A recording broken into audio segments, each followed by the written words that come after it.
কোনো মানুষ আল্লাহর কথা শুনতেছে, আপনার কাছে মনে হইতেছে তার কোনো পরিবর্তন নাই, এই চন্দ্রপত ওই যে আমনে বুঝছি আর কি ভালো হইবেন আমনে বুঝছি। হ্যাঁ, আপনি এই আজকে 2 মাস 6 মাস আজকে 2 বছরে তো ওয়াজ শোনেন, আপনার তো কোনো পরিবর্তন নাই। এই জন্য বললাম ঠিকই দেখা গেছে, আমি হয়তো মনে করতেছি আপনি মনে করতেছেন তার কোনো পরিবর্তন হচ্ছে না, না না পরিবর্তন হইতেছে। আল্লাহর কথা শুনতেছে, কাজ হইতেছে ভিতরে। দেখা গেল হয়তো 1 বছর পরে, 6 বছর পরে, 5 বছর পরে, 2 বছর পরে একদিন লোকটা বদলায় গেছে। তো পেছনে ঠিকই তার এই বদলানোর পিছনে 6 বছরের 5 বছরের অব্যাহত আল্লাহর কথা যে শুনছে এটা কাজে লাগছে। এজন্য মানুষ এক কথাতেই বদলাইতে হবে এটা জরুরি না, যে হুজুরে তোরে এত সুন্দর করে বুঝাইয়া কইল তুই বেটা বদলাও না, না এটা কোনো কথা। আমাদের প্রিয় নবী সাল্লাল্লাহু আলাইহি ওয়াসাল্লাম তার হাতে কেউ কালেমা পড়ছে প্রথম দিন, কেউ কালেমা পড়ছে 21 বছর পর। হযরত আবু বকর সিদ্দিক রাদিয়াল্লাহু তাআলা আনহু কালেমা পড়ছেন প্রথম দিনে, প্রথম দাওয়াতেই কালেমা পড়ছে। কিন্তু নবী সাল্লাল্লাহু আলাইহি ওয়াসাল্লামের চাচা আবু সুফিয়ান রাদিয়াল্লাহু তাআলা আনহু, উনি ছিলেন মক্কার কুরাইশদের সবচেয়ে বড় সর্দার। বিশেষ করে আবু জাহেলের মৃত্যুর পরে, বদরের যুদ্ধে আবু জাহেল নিহত হয়েছে, মক্কার সিনিয়র সর্দার। তারপরের থেকে যত যুদ্ধ মুসলমানদের বিরুদ্ধে, সব যুদ্ধের সেনাপতি ছিলেন কাফেরদের পক্ষে এই আবু সুফিয়ান রাদিয়াল্লাহু তাআলা। এই পরিমাণ বিরোধী ছিলেন। উহুদের যুদ্ধে মুসলমানদের সমস্ত এই আহত, নিহত, আঘাতপ্রাপ্ত, শহীদ হলেন সব ওনার নেতৃত্বে, আবু সুফিয়ানের নেতৃত্বে। কিন্তু 21 বছর পরে, মক্কার 13 বছর, মদিনার 8 বছর, এই 21 বছরের মাথায় মক্কা বিজয়ের রাতে রাসূলুল্লাহ সাল্লাল্লাহু আলাইহি ওয়াসাল্লামের হাতে তিনি কালেমা পড়ে মুসলমান।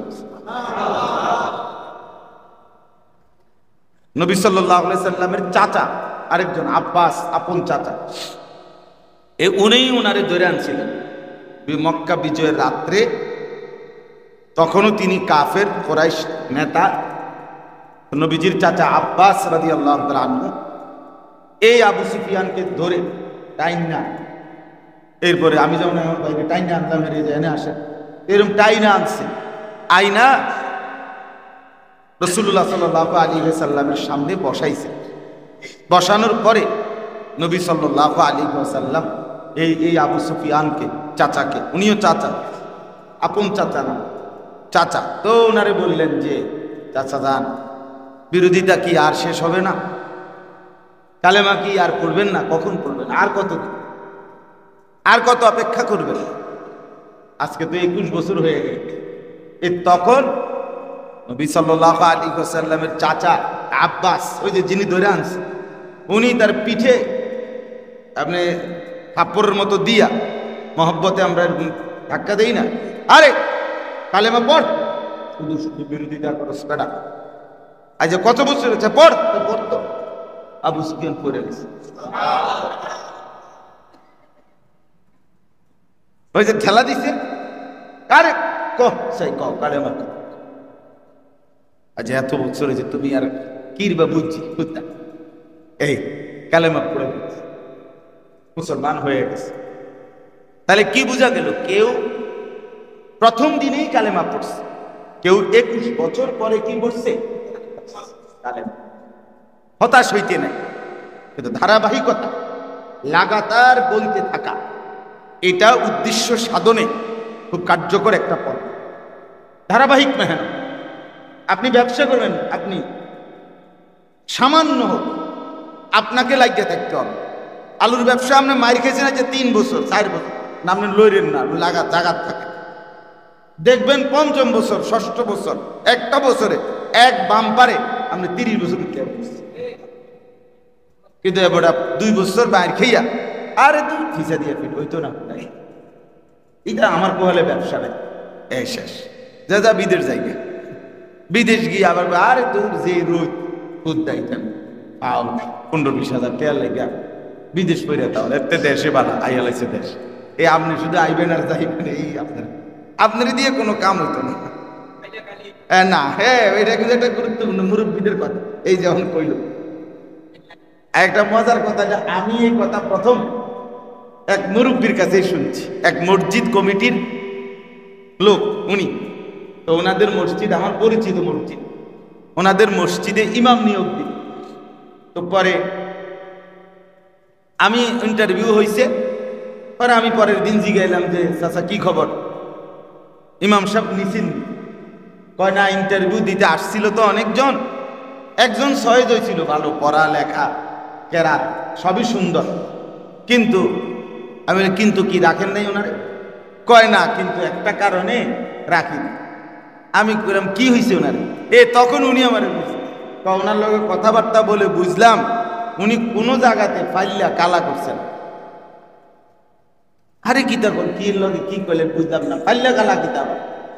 তার মানে হইল 2 বছরে উনি যা জিগাইলাম, শুধু 2 বছরে উনি কমপক্ষে 8-10 জায়গা চাকরি বদলাই রয়েছে।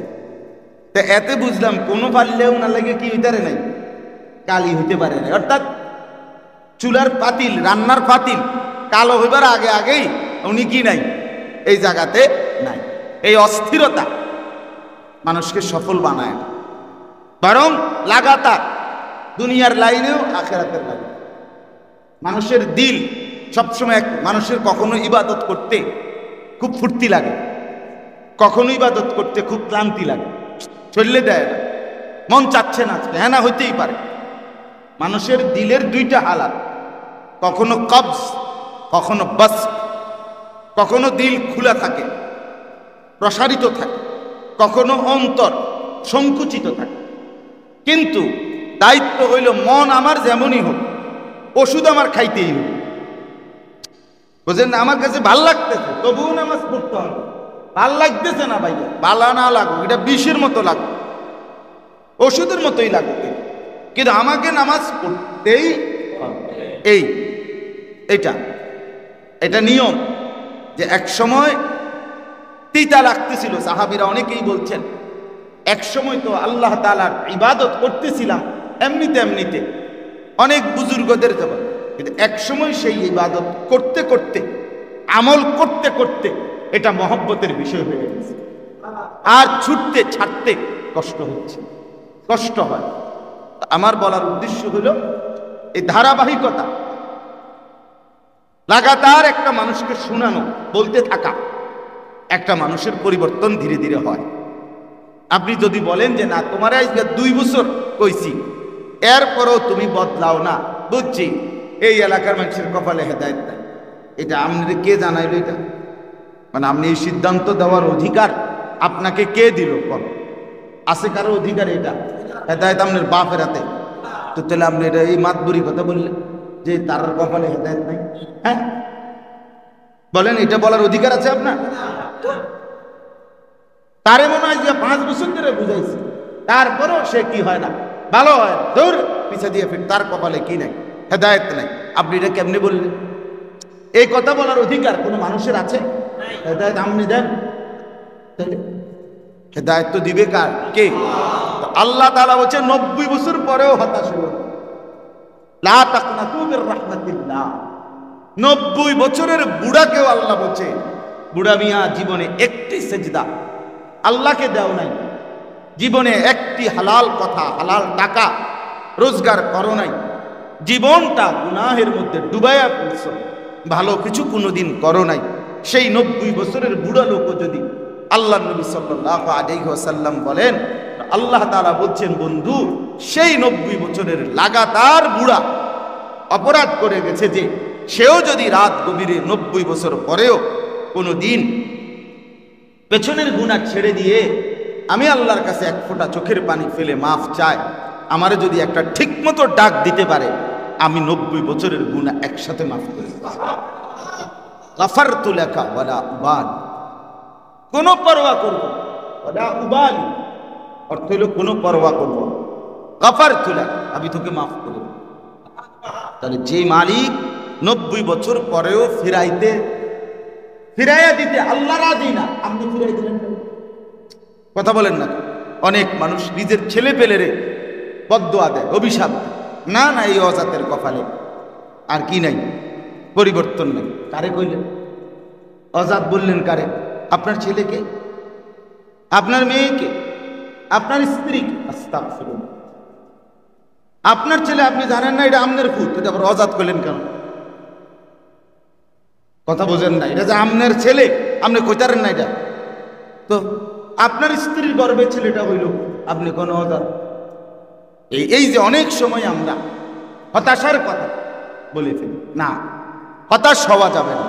তো আমার বলার উদ্দেশ্য হলো, হাফেজ ইমরান ভাই আমারে বললেন, শুনাইলেন যে এলাকার কিছু ছেলে পেলে মিলে এবং আপনারাও মুরব্বীরা সহযোগিতা করে কমপক্ষে ত্রৈমাসিক প্রতি 3 মাসে গিয়ে 4র্থ মাসের সময় মুনাসিব বুঝে কোনো না কোনো একজন আল্লাহওয়ালা বুজুর্গ উলামায়ে কেরামকে দিয়ে আপনারা এই মজলিসটা ধারাবাহিক করতে চেষ্টা করেন। এভাবে হতে থাকুক 30 বছর, হতে থাকুক 50, দেখবেন জেনারেশন আল্লাহর কথা শিখবে, আখেরাত শিখবে। এই ছোট বাচ্চা শুনতে থাকো, বলে হেতে আর বুঝবো কি? না না, তার কানে পড়তে থাকে, সে কথাগুলো বাজুক তার কানে, একদিন সে মনে পড়বে ছোটবেলায় আমি এটা শুনছিলাম, ওইটা আমি শুনছি। হ্যাঁ, আমাদের ভারতের বিশ্ববিখ্যাত বুজুর্গ আওলাদ রসুল সৈয়দ আরশাদ মাদানী দামাত বারাকাতুহুল আলী, তিনি বলছিলেন যে তিনি একবার রাশিয়া চীন অঞ্চলে কোথাও সফরে গেছিলেন। তো আসরের নামাজ রাস্তার পাশে, এক মহল্লার পাশে ঘাসের মধ্যে মুসল্লা বিছাইয়া অথবা রুমাল বিছাইয়া ওনারা গাড়ির সাথীরা নামাজের জামাত করছিলেন। তো 90 বছরের 80-90 বছরের এক বুড়া মহিলা সেই মহল্লার ঘর থেকে বের হয়ে লাঠি ভর দিয়ে সে ওনাদের কাছে আসছিলেন। এসে বলছিলেন যে তোমরা এটা কি করলে এতক্ষণ, এরকম যে কি করলে এগুলো। তখন ওই দোভাষী মহিলাকে বুঝায় বলছে, যিনি ওই ভাষা বোঝে, সে বলছে এটা আমাদের মুসলমানদের প্রেয়ার, প্রার্থনা, আমরা আমাদের আল্লাহর কি করি, প্রার্থনা করি, এটা এভাবে আমাদের, এভাবে বলছে।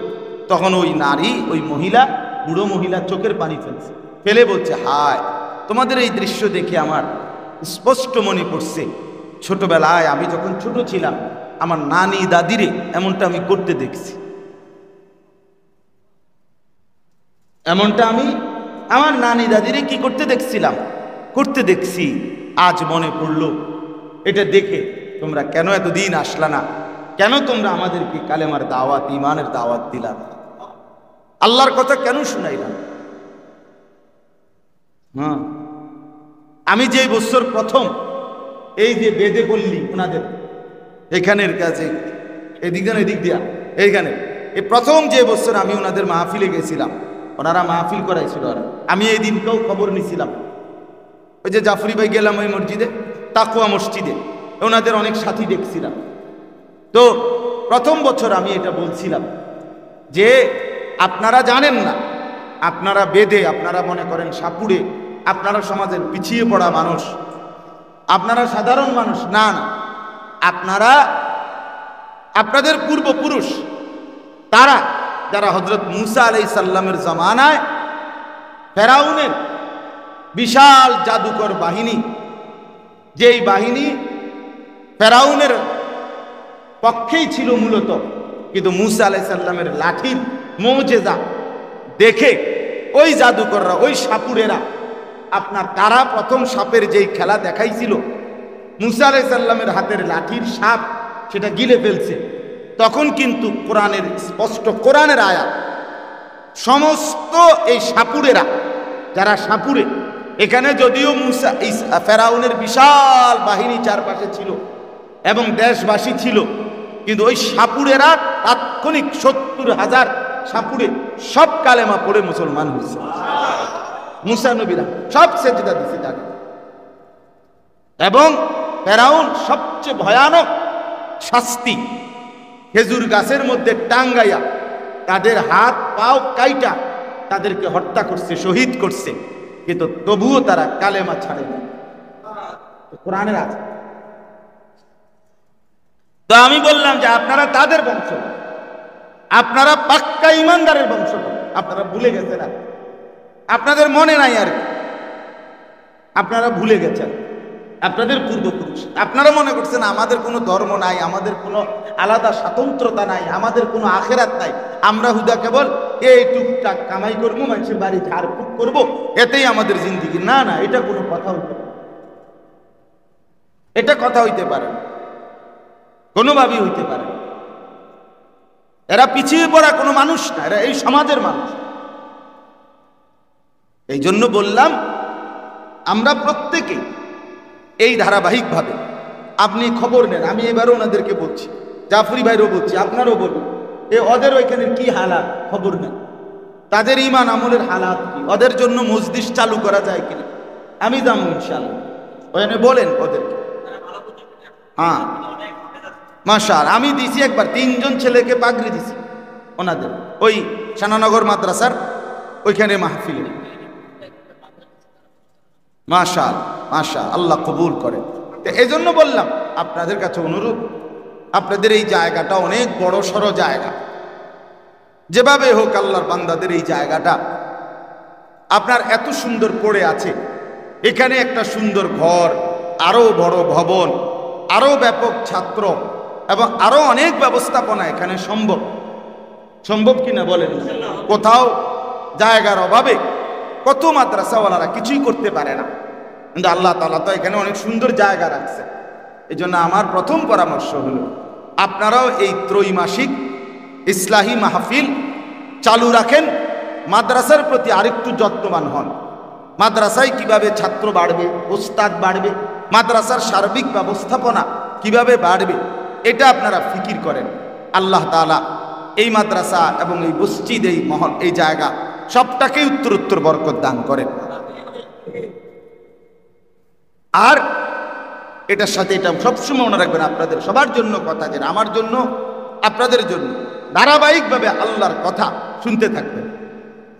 ঠিক আছে না হিসেবে? আমার তো কোনো পরিবর্তন হয় না, না হবে, আপনি শুনতে থাকেন আর অন্যকেও বলতে থাকেন। আপনার সামর্থ্যটুকু দিয়ে আপনার ছেলেটাকে আপনি বলতে থাকেন, মেয়েটাকে বলতে থাকেন, স্ত্রীকে বলতে থাকেন।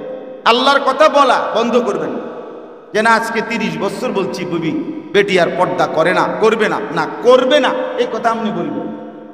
আগামীর সময়টা আপনি জানেন না, কথা বলেন না কেন? আগামীর মুহূর্তে কি হবে আপনি জানেন? তাহলে আপনি ফয়সালা দিবেন কেন? আপনি সিদ্ধান্ত দিবেন কেন? ওমা তাদরি নাফসুম মাযা তাকসিবু গাদান।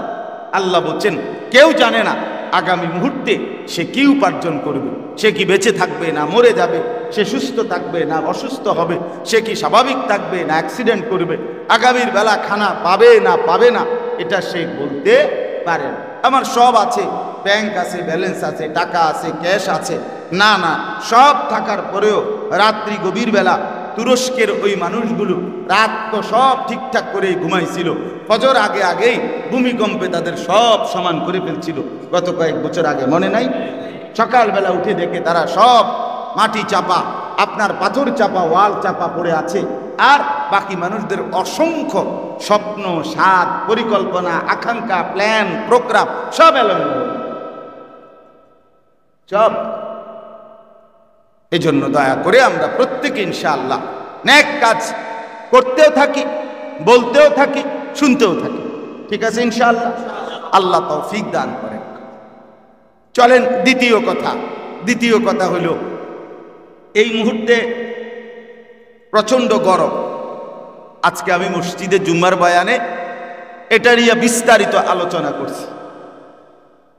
আপনাদেরকেও সংক্ষেপে শুধু মৌলিক এই কথাটা বলতে চাই যে প্রচন্ড গরমের কারণে ইবাদত আমল, যে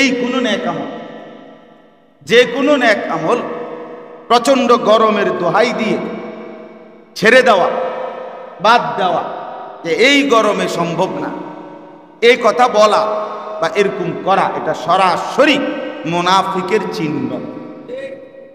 কিসের চিহ্ন? মুনাফিক, সরাসরি মুনাফিক। নবী সাল্লাল্লাহু আলাইহি ওয়াসাল্লামের জমানায় নবীজি সাল্লাল্লাহু আলাইহি ওয়াসাল্লাম মদিনায় হিজরত করে যাওয়ার পরে ইন্তেকালের পূর্ব পর্যন্ত মোট 57টি যুদ্ধ নবীজি পরিচালনা করছেন।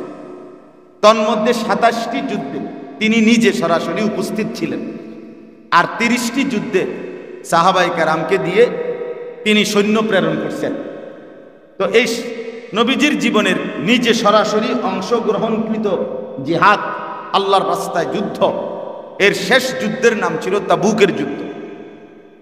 9ম হিজরিতে, নবীজির ইন্তেকালের 2 বছর পূর্বে 11তম হিজরিতে আল্লাহ নবী সাল্লাল্লাহু আলাইহি ওয়াসাল্লাম ইন্তেকাল করছেন। আর এই যুদ্ধটা হয়েছে 9ম হিজরিতে। এই তাবুকের যুদ্ধে যখন মদিনা থেকে কমপক্ষে 1000 কিলোমিটারের কাছাকাছি, তাবুক অনেক 700-800 কিলোমিটারের বেশি হবে এখনকার হিসাবে। এখনো সৌদি আরবের তাবুক ওই জায়গাটা এই নামেই আছে, তাবুক। তো ওইখানে নবী সাল্লাল্লাহু আলাইহি ওয়াসাল্লাম সাহাবীদেরকে ঘোষণা দিয়েছেন রোমের খ্রিস্টান বাহিনীর বিরুদ্ধে যুদ্ধ করার জন্য রেডি হইতে, ওখানে যাবে ওই তাবুক। মদিনা থেকে রাসূলুল্লাহ সাল্লাল্লাহু আলাইহি ওয়াসাল্লাম সাহাবাইদের এই যাইতে আসতে ওই সময় 1450 বছর আগে প্রায় 15 থেকে 17 দিন সময় লাগছে। এত লম্বা পথ, এত দূরত্বের। এখনকার আর বিমান, ফ্লাইট আর সম্পূর্ণ এয়ার কন্ডিশনওয়ালা গাড়ি এগুলো ছিল ওই সময়। এখনকার এই সুন্দর রাস্তা ছিল ওই সময় না। তো যখন নবী সাল্লাল্লাহু আলাইহি সাল্লাম সাহাবীদেরকে প্রস্তুত নিতে বলছে এই যুদ্ধের জন্য, তো 30,000 সাহাবী যুদ্ধের জন্য রেডি হয়েছে। কিন্তু ঘটনা হলে যখন নবীজি বলছে তখন ছিল মদিনায় স্মরণকালের শ্রেষ্ঠ প্রচন্ড গরম, তীব্র গরম ছিল। আরব দেশে এমনিতেই তাপমাত্রা আমাদের চাইতে অনেক বেশি, অনেক বেশি। স্বাভাবিকভাবেই এই যে যারা হজ উমরায় যায় আমাদের দেশ থেকে, টেনশন শুধু একটাই, হোটেল থেকে হারাম মানে মসজিদ কদ্দুর, কেবল এইটাই গনে 8 মিনিট। তুমি কইলা সে সময় কইলা 4 মিনিট, অন্ধে 8 মিনিট লাগে। ঘটনা কিটা? টাকা নিবার সময় কইলা সে সময় কইলা 8 মিনিটের বেশি 10 মিনিট হইতো না, এখন দিয়ে 14 মিনিট লাগে। এইভাবে গনে। আমি তো অহরহ দেখি, মানে 14 মিনিট লাগলো কেন? তুমি কইলা 10 মিনিট, তাহলে 10-এর লগে আরো কয় মিনিট লাগে? আরো 4 ঘন্টা বেশি, দেখি 4 মিনিট বেশি। তার অভিশাপে আল্লাহর আরো সাপ বাজে, বোঝেন না কথা? আমি নিজে শুনছি কয় যে শুধু তে বললো হুজুর 8 মিনিট লাগবে, 14 মিনিট 15 মিনিট লাগে শুধু ঢাকা এয়ারপোর্টটা পাওটা দিয়ে লইছে। হ্যাঁ, মক্কা মদিনা দেখা কি করিয়েন না, কথাটা কইলাম না, কিছু করিয়েন না, শুধু পাও দিয়া লই টাকাটা। তে কেডা আর আমি কেডা বুঝাই একদিন করলাম ওইনে গিয়ে লই। কেন 4 মিনিট বেশি? এই মূল কারণটা হলো গরম। মূল কারণটা কি? গরম। এই 4 মিনিট, এই 6 মিনিট বেচারার কোনোভাবে কি হয় না, এত গরম, এতটা প্রচন্ড স্বাভাবিকভাবে গরম। 1450 বছর আগে কেমন গরম ছিল। এখন তো আপনার হোটেলেও 24 ঘন্টা এসি, হারামের মধ্যেও মসজিদে হারাম, মসজিদে নববী এত ফুল টাইম 24 ঘন্টা এসি। আর এসি দিয়ে এসি কোনো শতবদর এসি, সাংঘাতিক ঠান্ডা, সাংঘাতিক বরফ বানায় ফেলে। এতটা আরামদায়ক গাড়ি, সব সেন্ট্রাল এসি, সব কিছুর পরেও এই 4 মিনিট 6 মিনিটের গরমে এরকম অবস্থা। তো 1450 বছর আগে তখন ওই সময় ওই যে মৌসুমে নবীজি রওনা দিতে বলছে মদিনায়, তখন প্রচন্ড তীব্র স্বাভাবিক তাপমাত্রার চাইতেও বেশি ছিল। যেমন আমাদের এখন প্রচন্ড গরম চলতেছে না, এই মুহূর্তে সাংঘাতিক গরম চলতেছে, কিন্তু এরপরও সৌদি আরবের তুলনায়, আরবের তুলনায় এটা কিছুই না। যাই হোক, এখন এই প্রচন্ড গরম কেন চলতেছিল তখন? তো স্বাভাবিকভাবে নিয়ম হলো আরব দেশে যখন খেজুর পাকার মৌসুম হয় তখন সর্বোচ্চ গরম হয়। এই প্রচন্ড গরমে খেজুর পাকে। তো মদিনায় তখন সমস্ত মুসলমানের গাছে খেজুরের ছড়া আপনার পাকবার টাইম, পাকার সময় চলতেছে অলরেডি, অর্থাৎ আর সর্বোচ্চ 15 দিন পরে, 20 দিন পরে তারা সবাই খেজুর পারবে, পাইকে যাইতেছে সব। এই অবস্থায় সারা বৎসরের খাবার, সারা বৎসরের তাদের ব্যবসার পণ্য, বিক্রয়ের পণ্য এই খেজুর। তো একই সময়ে তারা, একে তো তাদের সারা বছরের ফসল এটা, এই খেজুর এটা পাকতেছে, এটা যদি 15 দিন 20 দিনের ভিতরে না নামাইতে পারে, না কাটতে পারে, তো এটি পচা শেষ হয়ে যাবে গাছে। আবার গরমও তীব্র, প্রচন্ড গরম। তাহলে এই প্রচন্ড গরম আর নিজেদের মৌসুমের ফল, নিজেদের সারা বছরের খাবার এবং সারা বছরের তাদের উপার্জন, এইটাকে সামনে রাখেই 30,000 সাহাবী এর কোনো কিছুর পরোয়া না করে আল্লাহর রাস্তায় যুদ্ধের জন্য এই দীর্ঘ 15 দিনের রাস্তা রওনা হয়ে গেছে, রেডি হয়ে গেছে, প্রস্তুতি নিচ্ছি। অনেক বড় হিম্মত, আল্লাহ তাআলার মহব্বতের পরিচয় কিনা এটা বলেন। ইসলামের প্রতি সুতীব্র মহব্বত ছিল বলে এটা করছে। কিন্তু এই সময়ে মদিনায় যারা ছিল মুনাফিক, নামধারী মুসলমান, তারা মুনাফিক কাকে বলে? হুয়াল্লাযী ইউযহিরুল ইসলাম ওয়া ইউবতিনুল কুফরা, যে মুখে নিজের মুসলমান প্রকাশ করে কিন্তু অন্তরের মধ্যে তার বিরোধিতা, নাফরমানি লালন করে। আপনি বললে তুমি না কইলা, আও বাইতো না, কম তো লাগে, 10 জনের লগে চলি, যে সময় যে সেব হয় এই সময় তো কইতে হয়। হ্যাঁ, সব কিছু কি আর ধরে পারব? তুই তো বাট পার বেটা, সিটার বেটা, তো চিটার বেটা, তুই তো বাট পার বেটা। এটাই তো মুনাফিক, এটাই তো মুনাফিক। তুমি মুখে বললা কেন? আবার অন্তরের মধ্যে তার বিরোধিতা লালন করছো কেন? এক হলো অক্ষমতা, এক হলো দুর্বলতা। আমি প্রচন্ড ইচ্ছার পরেও পারতেছি না, আমার শরীরে কুলাইতেছে না। আপনি 12 রাকাত নামাজ পড়ছেন নফল, আমি 4 রাকাত পড়ে আর পাইতেছি না, এটা মুনাফিকি। এটা হলো আমার শারীরিক দুর্বলতা, অপারগতা। আরেকটা হলো আমি কইছি হ্যাঁ করে, আমি নাই, আমি তার উল্টোটা করছি, এটা মুনাফিক, এটা মুনাফিক। তো এই মুনাফিক মদিনার মধ্যে যারা, তারা তো মূলত তাদের টেনশন যে এই গরমে এত লম্বা পথ সফর করা, এখান থেকে মনে করেন আপনারা যদি বলে যে আপনি পায়ে হাইটা এখান থেকে এই গরমে উত্তরবঙ্গ যাবেন 3 দিনের জামাত, আপনি বলবেন হুজুর কথা কইতে কোনো হুঁশঘুষ রেখে কথা কইনি না, একটা কথা কইয়ে দিলেন, এন থেকে উত্তরবঙ্গ যাইতাম মিয়া, একটা কথা কইছেন মিয়া, ঠিক না বলেন না? আপনি এটা দমক লইতেন না, কথা বলতে গিয়ে কি কইলেন? তো মদিনার মুনাফিক যারা, যারা নামধারী মুসলমান, যারা বাস্তবিক অর্থে দিন মানে না, প্রত্যেক মানুষের, কিছু মানুষের স্বভাবে আছে কোনো কিছু, ওই যেই মহিলার মতো, যেই মহিলারে ঘটক বিয়ের পাত্রী, তার ব্যাপারে ছেলের পক্ষরে বলছে মেয়ে সব জানে, এরপরে জিগাইছে ঘটক পাত্রপক্ষ, মেয়ে আপনার পেঁয়াজ করতে পারিনি, কয় না এইটা ছাড়া, ডিমবাজি করতে পারিনি, কয় না এইটা ছাড়া, কাপড় দিতে পারিনি, কয় না এইটা ছাড়া, বাকি সব পারে। এরই মধ্যে যাই জিগাইছে সে সব পারে কয়, কিন্তু একটাও পারে। এই কিছু মুনাফিক মুসলমানের তবিয়ত এলো এটা, তারে যেটা বলবে তার তো কোনোটাই ভালো লাগবে। আসল কথা হলো সে দিন মানবে না, এটা হলো তার সিদ্ধান্ত, এটা হলো তার সিদ্ধান্ত।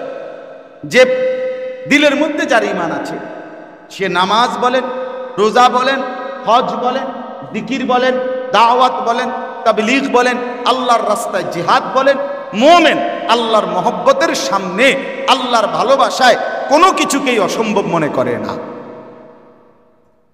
কথা বুঝছেন না? প্রত্যেকে প্রত্যেকের সামর্থ্য অনুপাতে করবে, কিন্তু পিছিয়ে পড়ে যাওয়া বা পারতাম না আমি, আমার পক্ষে সম্ভব না, এটা কোনো কথা, এটা মুনাফিকি কথা, মুনাফিকি। হুজুর এই জমানায় বর্তমানে সুদ ছাড়া, পাটপাড়ি ব্যবসা ছাড়া দোকানা দিলে ব্যবসা আর চলতো না, বাজারে আর টিকন যাইতো না, এটা মুমিনের কথা হলো? আপনি কোন আমি এমন মানুষের কথা শুনছি ডাইরেক্ট বলতেছে কয় যে হুজুর মিশা কথা কেন আসে দেখে দুটো বাদ পেয়ে দেখে কত বড় ডাকাত এতে কি ছোটখাটো ডাকাত তারা তো টাঙ্গাইয়া পড়ে নাছিল মিশা কথা আসে দেখা এই দুটা বাদ পেয়ে দেখে কেমন ধোকাবাজ। যাই হোক, তো এখন আমি বলতেছি এই মদিনার যারা নামধারী মুসলমান, আরে মুনাফিক যারা যারা মুখে শুধু বলতো মুসলমান কিন্তু দিলের মধ্যে ইসলাম ছিল না, মানার মানসিকতা নাই, প্রত্যেকটাতে যেমনে কয় এটাই অসম্ভব। মদিনা থেকে উহুদ প্রান্তর, মদিনার থেকে একবারে কাছে, মানে মসজিদে নববীর এনে দাঁড়াইলে এটা দেখা যায়। তাহলে মদিনার থেকে উহুদ পাহাড়ের সামনে যাইতে সর্বোচ্চ 30 মিনিট হাইটা গেলে, পায়ে হাইটা গেলে, এর বেশি লাগবেই না, নাহলে 40 মিনিট পায়ে হাইটা গেলে এটা দেখা যায়।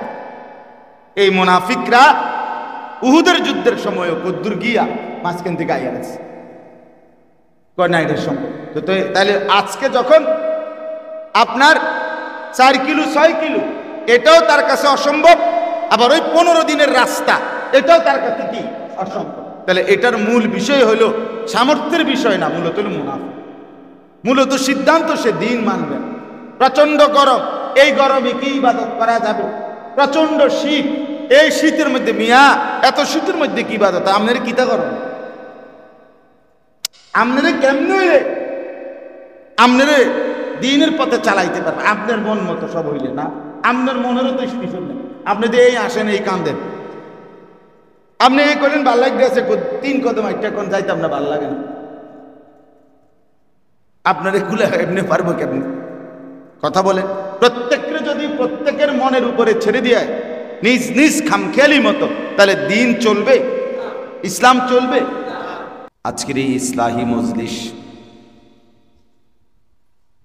এখানে যে মাদ্রাসাটি আছে, মাদ্রাসায় এখন জিম্মাদারি যিনি আদায় করছেন আমাদের প্রিয় ভাই হাফেজ মাওলানা ইমরান, ওনারই অনুরোধে আমার সাথে রমজানি এতেকাফের সময় যোগাযোগ করেছিলেন। তা আমাদেরও দিলের ইচ্ছা যে কমপক্ষে 2-3 মাস পর পর হলেও একটি ইসলাহি মজলিস যেন ধারাবাহিক চলতে থাকে। বাস্তবতা হলো 15-20 জন মানুষ অথবা 50 জনই হোক, আরো কম হইলেও আপত্তি নেই, ধারাবাহিক কোনো আমলে লেগে থাকলে নিশ্চিত তার দ্বারা পরিবর্তন হয় এবং একসময় বদলায়। 10 লাখ টাকার বিশাল মাহফিল, কিন্তু ধারাবাহিকতা না থাকার কারণে অনেক সময় কাঙ্ক্ষিত ফলাফল আসে, যার কারণে এই ইসলাহি মজলিসগুলোকে আমরা খুব গুরুত্ব দিই। স্বাভাবিকভাবেই সময় কম, অল্প বয়ান হয় এবং উপস্থিত শ্রোতা কম হয়, ফলে কথাটা মনে রাখতেও সুবিধা এবং ধীরে ধীরে চালু থাকলে একসময় মানুষের দিল বলে। আমি মনে করেন একটা উদাহরণ দিই, 2021 সালে করোনার সময়,